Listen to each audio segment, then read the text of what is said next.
స్వర్ణ Bharat trust founder, ఇంత చక్కటి స్పిరిట్కు బ్యాక్బోన్గా ఉన్నటువంటి చిరంజీవి దీపా వెంకట్ గారు, హైదరాబాద్ చాప్టర్ మేనేజ్మెంట్ చూస్తున్నటువంటి మిత్రులు కృష్ణప్రసాద్ గారు, పెద్దలు గౌరవనీయులు కేంద్ర మంత్రివర్యులు వెంకయ్య నాయుడు గారు, దేశ రక్షణ శాఖ మంత్రివర్యులు శ్రీ మనోహర్ పారికర్ గారు,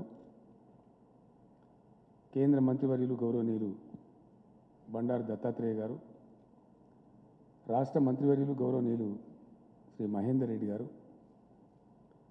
వేదికను అలంకరించినటువంటి ఇతర ప్రముఖులు, సభలో ఆసీనులైనటువంటి గౌరవ పార్లమెంట్ సభ్యులు, శాసనసభ్యులు, శాసన మండలి సభ్యులు, వివిధ హోదాలలో పనిచేసి ఉన్నత స్థాయి బాధ్యతలు నిర్వహించి రిటైర్ అయినటువంటి పెద్దలు, సంఘం పట్ల, సమాజం పట్ల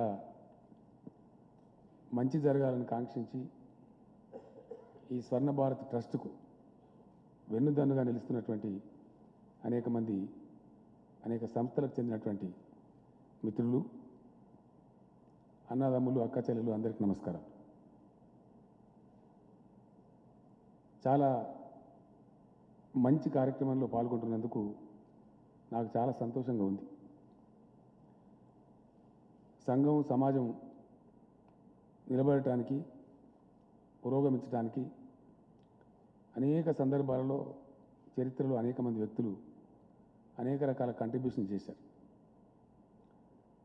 స్వర్ణ భారత్ ట్రస్ట్ నిజంగా ఇక్కడికి రాకముందు ఈ ట్రస్ట్ యొక్క కార్యకలాపాలు ఇంత విస్తృతంగా ఉన్నాయని నాకు అవగాహన లేదు. ప్రత్యక్షంగా ఎన్ని ఫ్యాకల్టీస్లో ఎంతమందికి శిక్షణ ఇస్తూ ఉన్నారు, శిక్షణ ఇచ్చి వదిలేయటమే కాదు, వారికి అవకాశం ఉంటే ఉద్యోగం లభిస్తుంది, లేని పక్షంలో సెల్ఫ్ ఎంప్లాయ్ కావడానికి బ్యాంకులతో కూడా టైప్ చేసి వారికి లోన్స్ కూడా ఇప్పించడం, ఇవన్నీ కూడా జరుగుతున్నాయి. చాలా సంతోషం. దీప గారు, వెంకయ్య నాయుడు గారి కూతురు మనందరికీ తెలుసు. తండ్రి నుంచి అబ్బినటువంటి సంస్కారం, ఆ సంస్కారంతో అమ్మాయి రాజకీయాల్లోకి వచ్చి ఉండొచ్చు, కానీ సేవ చేద్దామనేటువంటి ఒక మంచి సంకల్పం తీసుకొని తన యొక్క సమయాన్ని, అమూల్యమైనటువంటి సమయాన్ని వెచ్చించి తన కుటుంబంతో పాటు సంఘం కూడా నా కుటుంబమే కదా, ఏదో చేయాలనే ఉద్దేశంతో 2001లోనే ఈ ట్రస్ట్ను నెల్లూరు జిల్లాలో వెంకటాచలంలో నాయుడు గారి స్వగ్రామంలో నెలకొల్పారు. చిన్న మాట, స్వర్ణ Bharat trust is guided by Mahatma Gandhi dictum, that is back to villages. భారతదేశం గ్రామాల్లోనే ఉంది అని చెప్పి, ఇండియా లివ్స్ ఇన్ విలేజెస్ అని గాంధీ గారు తరచూ చెప్పేవారు. ఆ గ్రామీణ ప్రాంతంలో ఉండేటువంటి ప్రజల్ని చైతన్యపరిచి వారికి అవసరమైన ఉద్దీపన, స్టిములస్ అందించి వారిలో ఉన్న ప్రతిభను వెలికి తీసి ఉత్తమ పౌరులుగా వాళ్ళని నిలబెట్టాలనేటువంటి ఒక సదుద్దేశంతో ప్రారంభమైంది స్వర్ణ భారత్ ట్రస్ట్. చాలా సంతోషం. అక్కడి నుంచి విజయవాడ, నేడు విజయవాడ హైదరాబాద్ చాప్టర్ను ఈ ట్రస్ట్ ప్రారంభించుకోవడం మంచి శుభసూచకం. హైదరాబాద్ పరిసర ప్రాంత నిరుద్యోగులకి, యువకులకి, యువతులకి అందరికీ కూడా ఈ ట్రస్టు అద్భుతమైన సేవలు అందిస్తుంది, అందులో ఎటువంటి సందేహం లేదు. ఈ ట్రస్ట్ ఇంకా బాగా విజయం సాధించాలని నేను సంపూర్ణంగా కోరుకుంటూ ఉన్నాను. సందర్భం కాబట్టి ఒక మాట నాకు చెప్పాలనిపించింది. ఇందాక నేను పారికర్ గారిని అడిగాను, 85లో నేను ఎమ్మెల్యే అయిన తర్వాత అరుణ్ శౌరి గారు, ప్రఖ్యాత జర్నలిస్ట్, మెగాసెస్ అవార్డీ, ఇండియన్ ఎక్స్ప్రెస్లో ఒక ఆర్టికల్ రాశారు. బండార్కర్ అనే ఒక వ్యక్తి ఏ విధమైన కంట్రిబ్యూట్ చేశారు, తద్వారా మహారాష్ట్రలో ద్రాక్ష తోటలు ఏ విధంగా విరివిగా పెంచుతున్నారనే ఒక అంశం చాలా చక్కగా రాశారు. ఆ రోజుల్లో సెల్ ఫోన్ ఉండేది కాదు. చాలా కష్టపడి నేను అరుణ్ శౌరి గారి నంబర్ తీసుకుని ఆ బండార్కర్ గారి అడ్రస్ అంతా కనుక్కొని 86వ సంవత్సరంలో ఆ ప్రాంతానికి వెళ్ళాను. 3 ప్రాంతాలు టార్గెట్గా పెట్టుకుని మోహన్ దారియా గారు నడిపినటువంటి వన్ రాయ్ ట్రస్ట్ అనేది ఒకటి, అన్నా హజారే గారి గ్రామం రాలేగాన్ సిద్ధి అనేటువంటి గ్రామం, అట్లాగే వెస్టర్న్ ఘాట్స్లో గోవా మహారాష్ట్ర సరిహద్దులో ఉండే బండార్కర్ గారి గ్రామం. ఆయన ఎంత గొప్ప ఆయన అంటే బండార్కర్ గారు ఎంఎస్సీ అగ్రికల్చర్ కంప్లీట్ చేసి కేంబ్రిడ్జ్లో వారికి రీసెర్చ్ చేయడానికి అవకాశం వస్తుంది. స్టూడెంట్షిప్ అంటే స్కాలర్షిప్ కూడా మంజూరు అవుతుంది. ఇలాగ ఒక సంవత్సరం కోసం వెళ్తున్నాం కదా, కొన్నాళ్ళ పాటు పేరెంట్స్తో గడుపుదామని చెప్పి వెస్టర్న్ ఘాట్స్లో ఉండే తన ఊరికి వస్తాడు. చాలా పరిస్థితి బీభత్సంగా ఉంటుంది. రైతులంతా కూలీలుగా మారిపోయి ఉంటారు. వెస్టర్న్ ఘాట్స్ కాబట్టి బల్లున కురిసేటువంటి వర్షాలు, ఆ మట్టి అంతా కొట్టుకుపోయి రాకీ సాయిల్స్ కావటం, వ్యవసాయం క్షీణించిపోవటం, రైతాంగం అంతా కూలీలుగా మారటం, చాలా ఇబ్బందికరమైనటువంటి పరిస్థితి చూస్తాడు. ఇది ఇక్కడ నా ఊళ్ళోనే ఉందా, పక్క ఊళ్ళలో కూడా ఉందా అని చెప్పి బంధువుల ఊళ్ళకి, స్నేహితుల ఊళ్ళకి కూడా పెడతాడని. ఆ ప్రాంతం అంతా కూడా అట్టే కనిపిస్తుంది. దాంతో బాగా ఏడుస్తాడు, ఆవేశం ఎమోషనలైజ్ అయిపోయి, నేను చిన్నప్పుడు ఎట్లా చూశాను ఈ ప్రాంతాన్ని, ఇప్పుడు ఎట్లా ఉంది అని ఏడ్చేసి ఒక సీరియస్ డెసిషన్ తీసుకుంటాడు. ఇంకా చదువుకున్నది చాలు, నేను లండన్ పోకూడదు, ఇక్కడ నేను పుట్టినటువంటి ఈ ప్రాంతంలో ఉండి ఏదో చెయ్యాలి అని చెప్పి ఒక నిర్ణయానికి వచ్చి ఆయన టెరిఫిక్ రీసెర్చ్ను అక్కడ నెలకొని ఉన్నటువంటి ఆ పరిస్థితుల నేపథ్యంలో రైతాంగం ఎట్లా వ్యవసాయం చేయవచ్చు అని ఒక రీసెర్చ్ కొనసాగిస్తారు. తన గురువులు, తన ప్రొఫెసర్లు, తన సహచార స్కాలర్స్ అందరిని తీసుకొచ్చి చాలా ఇంటెన్సిఫైడ్ రీసెర్చ్ చేసి అద్భుతమైన ఫలితాలు సృష్టిస్తాడు. తత్ఫలితంగా బాల్కనీలో పెద్ద మామిడి చెట్టు పెంచుతాడు ఆయన, రియల్ మామిడి చెట్టు. బాల్కనీలో పెద్ద అరటి చెట్లు పెంచుతాడు. అంటే ఆ టెక్నిక్ కనుక్కొని తయారు చేస్తాడు. దాన్ని ఆ ప్రాంతం అంతా విస్తరిస్తే ఈరోజు today because of Bhandarkar's contribution Maharashtra రాష్ట్రం 10,000 కోట్ల రూపాయల ద్రాక్ష పళ్ళను ఎగుమతి చేస్తూ ఉన్నారు. ఆయన ఒక్కరి యొక్క కంట్రిబ్యూషన్ అంత గొప్పవాడు. ఒక మనిషి తనకు ఒక ప్రొఫెసర్ అయ్యేటువంటి అవకాశం, అంతర్జాతీయ స్థాయి ప్రమాణాలను కేంబ్రిడ్జ్లో రీసెర్చ్ చేసే అవకాశాన్ని వదులుకొని సంఘం కోసం, తన చుట్టూ ఉండే మనుషుల కోసం పనిచేయాలనే తపన ఈరోజు అంత పెద్ద కాంట్రిబ్యూషన్ తెచ్చిపెట్టింది. ఇలా ఎందరో మహనీయులు. అమ్మ దీప, నాదొక విజ్ఞప్తి, మీరు ఎంత సేవాభావంతో చేస్తూ ఉన్నారు. గ్రామాలు బ్యాక్ టు విలేజెస్ అని అన్నారు, కానీ పరిస్థితులు బాగలేవు. మనమంతా చూస్తూ ఉన్నాం. నిన్న వరంగల్ జిల్లా ఏదో ఊరికి వెళ్తే బస్సులో నా పక్కన మినిస్టర్స్, ఎమ్మెల్యేస్ వాళ్ళతోనే అదే అన్నాను, ఈ తుమ్మ చెట్లు, ఈ మురికి ఏమిటి దుస్థితి అని చెప్పి బాధపడి అన్నాను. మీరు స్పిరిట్ బ్యాక్ టు విలేజెస్ పెట్టుకున్నారు కాబట్టి నాదొక ప్రార్థన ట్రస్ట్ వారితో, మీరు చక్కటి కార్యక్రమాలు చేస్తూ ఉన్నారు. Definitely appreciate.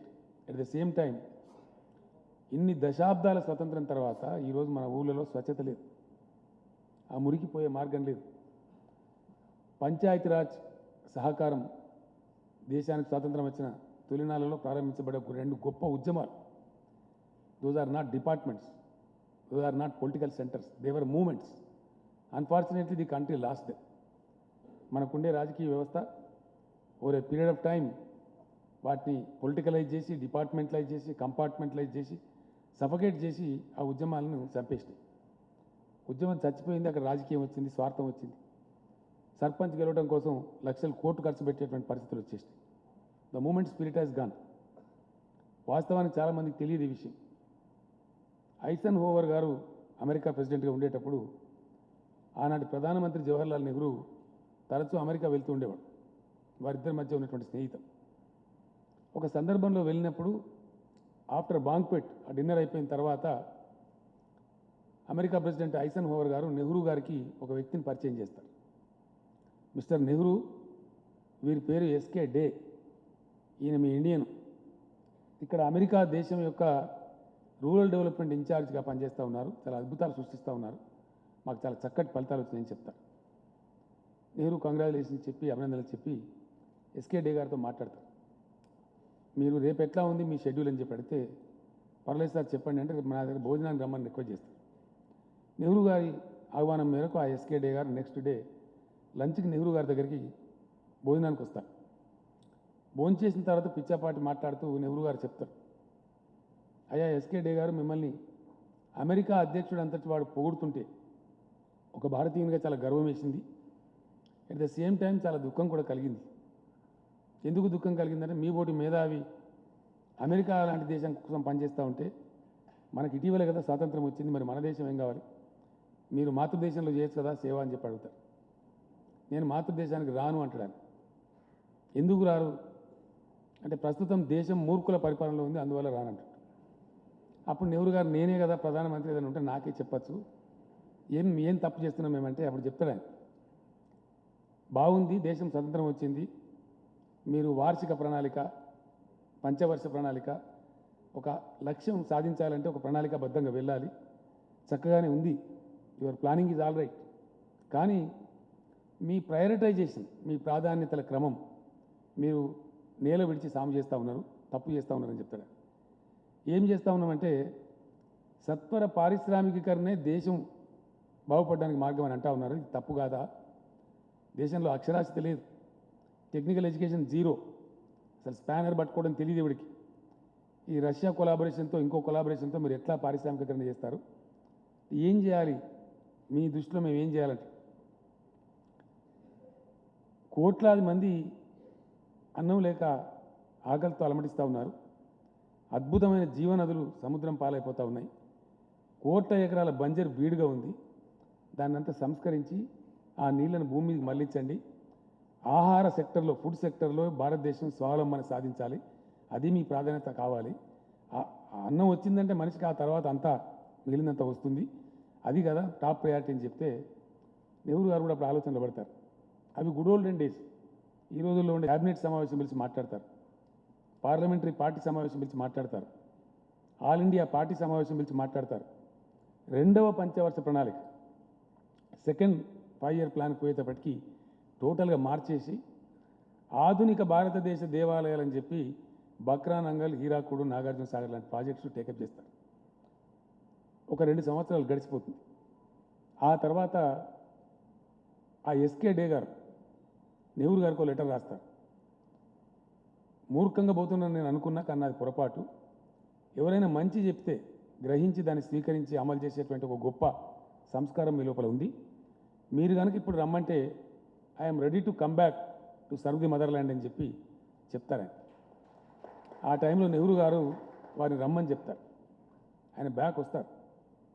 రావటమే ఆయనకు రాజ్యసభ సభ్యత్వం ఇచ్చి మంత్రివర్గంలో క్యాబినెట్ మంత్రిగా పదవి ఇచ్చి, పంచాయతీరాజ్ పేరు ఒరిజినల్గా పంచాయతీరాజ్ కాదండి, దాని పేరు కమ్యూనిటీ డెవలప్మెంట్ సిడి అనే ఒక పోర్ట్ఫోలియో సృష్టించి గ్రామీణ భారతదేశాన్ని ఎస్కే డే గారు మీ చేతుల్లో పెడుతున్నా, మీరు ఏం చేస్తారో చేయండి అని చెప్తారు. ఆ ఎస్కే డే గారు ఎందుకు వచ్చారో తెలియదు, ఆయన నేరుగా మన హైదరాబాద్కి వచ్చారు. ఇప్పుడున్న రాజేంద్ర నగర్లో, ఇదే ప్రాంతంలో, ఈ ప్రాంతానికి సమీపంలో రాజేంద్ర నగర్లో national institute of rural development NIRD అనే ఒక సంస్థను స్థాపించి అక్కడ కొండ మీద చిన్న గెస్ట్ హౌస్ కట్టుకొని హైదరాబాద్ కేంద్రంగా భారతదేశంలో పంచాయతీరాజ్ ఉద్యమాన్ని ప్రమోట్ చేస్తారు. మొట్టమొదటి నామినేట్ చేయబడ్డ 2 బ్లాక్ ప్రెసిడెంట్స్ సమితి అధ్యక్షులలో మన ఆంధ్రప్రదేశ్ మాజీ శాసనసభ స్పీకర్ రామచంద్రారెడ్డి గారు, సంగారెడ్డి ఎమ్మెల్యేగా ఉండేవారు, పెద్దని వారు ఇప్పటికీ ఉన్నారు. సంగారెడ్డి ఎమ్మెల్యే గారు భారతదేశ మొట్టమొదటి సమితి ప్రెసిడెంటు మన పటాన్ చెరువు వాసి, మన హైదరాబాద్ పక్కన. ఆ రకంగా ప్రమోట్ అయినటువంటి పంచాయతీరాజ్ మూమెంట్ తొలినాళ్లలో చాలా అద్భుతంగా ఉండేది. సోలిపేట రామచంద్రారెడ్డి గారని ఇటీవల వారు రాజ్యసభ కూడా సభ్యులుగా ఉన్నారు. వారు నేనుండేటువంటి ప్రాంతం, నేను చదువుకునేటువంటి సిద్దిపేట, దుబ్బాక ప్రాంతాలలో సమితి అధ్యక్షులు ఉండేవారు. హై స్కూల్ విద్యార్థిగా దళిత వాడలలో, గిరిజన వాడలలో పారిశుద్ధ్యాన్ని పెంపొందించడం కోసం పంచాయతీరాజ్ మూమెంట్ ప్రమోట్ చేసినటువంటి కల్చరల్ యాక్టివిటీస్లో నేను కూడా చిన్న వేషం వేసి పాల్గొనేటువంటి వాడిని. మాతో ఉపన్యాసాలు చెప్పించేవాళ్ళు. అంత గొప్ప స్పిరిటెడ్గా ఆ మూమెంట్ ఉండేది. కానీ over a period of time ఆ స్పిరిట్ పోయి గ్రామాలలో ఒక డ్రైనెస్, ఒక రకమైనటువంటి పొడి పొడి వాతావరణం వచ్చేసి ఆ ప్రేమలు పోయి కొన్ని విచిత్రమైన పరిస్థితులు మనం చూస్తూ ఉన్నాం. స్వర్ణ భారత్ ట్రస్ట్ ఒక మంచి ఉద్దేశంతో మహాత్ముని యొక్క మాట బ్యాక్ టు విలేజ్ అనే స్పిరిట్తో పనిచేస్తూ ఉంది. కాబట్టి మీరు చేసేటువంటి కార్యక్రమాలు చాలా బాగున్నాయి. అన్ని కార్యక్రమాలతో పాటు ఈ పంచాయతీరాజ్ మూమెంట్ని, ఎందుకంటే మనం ఎవరం ఎంత చేసినా, దేశంలో అక్కడ ప్రధానమంత్రి ఏం చేసినా, కేంద్ర ప్రభుత్వం ఏం చేసినా, రాష్ట్ర ముఖ్యమంత్రి ఏం చేసినా, వీళ్ళ కంటే కూడా ప్రథమ స్థానంలో ఉండి పనిచేయాల్సిన వాళ్ళు గ్రామాలలో ఉండేటువంటి సర్పంచులు, ఎంపీటీసీలు, మండల అధ్యక్షుడు ఆ స్థానిక స్వపరిపాలన సంస్థ ఏదైతే ఉందో అది అద్భుతంగా పనిచేసిన నాడే దేశం ఎక్కడికక్కడ వికాసం అనేది రావడానికి ఆస్కారం ఉంటుంది. కాబట్టి ఇంత మంచి ఆశయంతో ప్రారంభించబడ్డటువంటి ట్రస్ట్ 100% మీరు విజయం సాధించాలని చెప్పి నేను కోరుకుంటున్నా. అదేవిధంగా ఈ పంచాయతీరాజ్లో వచ్చినటువంటి విపరిణామాలను దుష్పరిణామాలను సంస్కరించడానికి ట్రస్ట్ పరంగా మీరు చేయాల్సిన కార్యక్రమం చేస్తే మీకు తెలంగాణ రాష్ట్ర ప్రభుత్వం సంపూర్ణంగా అండదండగా ఉంటుందని కూడా ఈ సందర్భంగా నేను మనవి చేస్తా ఉన్నా. ఈ ట్రస్ట్లో చేసే కార్యక్రమాలు చాలా బాగున్నాయి. నేను ఇప్పుడే వెంకయ్య నాయుడు గారితో చెప్పాను, మళ్ళీ ఒకసారి నేను పాపను ఇంటికి భోజనాన్ని పిలిచి మాట్లాడతానని చెప్పి. ఇంత మంచి సంస్థ ఇది నిలబడాలి, ప్రజల కోసం మంచి పని జరగాలి. ఇక్కడి నుంచి రాష్ట్ర ప్రభుత్వంగా సంస్థ మరింత ఉద్విగ్నంగా పనిచేయడానికి, మరింత గొప్పగా విస్తరించడానికి అవసరమైనటువంటి స్ఫూర్తి, ఏ రకమైన స్ఫూర్తి కావాలన్నా స్టేట్ గవర్నమెంట్ సంపూర్ణంగా మీకు అండదండగా ఉంటుంది. మంచి కార్యక్రమంలో పాల్గొనేటువంటి తృప్తిని మీరు నాకు ఈరోజు మిగిల్చారు. ఇంత మంచి కార్యక్రమంలో పాల్గొనేటువంటి అవకాశం కల్పించినటువంటి దీప గారికి, కృష్ణప్రసాద్ గారికి, మిగతా మీ అందరికీ కూడా హృదయపూర్వక ధన్యవాదాలు తెలియజేస్తూ, నాకు ఇక్కడ చాలాసేపు ఉండాలని ఉంది మంచి వాతావరణంలో, కానీ మా పరిస్థితులు మీకు తెలుసు, రన్నింగ్లో పోతూ ఉంటాం. కాబట్టి నాకు వేరే కార్యక్రమం ఉంటా మూలాన వెళ్ళాల్సి వస్తుందని చెప్పి తెలియజేస్తూ, మంచి డిలైట్ఫుల్ కార్యక్రమంలో, చక్కటి నిర్మాణాత్మకమైనటువంటి కార్యక్రమంలో పాల్గొనే అవకాశం కల్పించినటువంటి చిరంజీవి దీప గారికి మరొకసారి నేను థ్యాంక్స్ చెప్తూ నేను విరమిస్తా ఉన్నాను. ధన్యవాదాలు.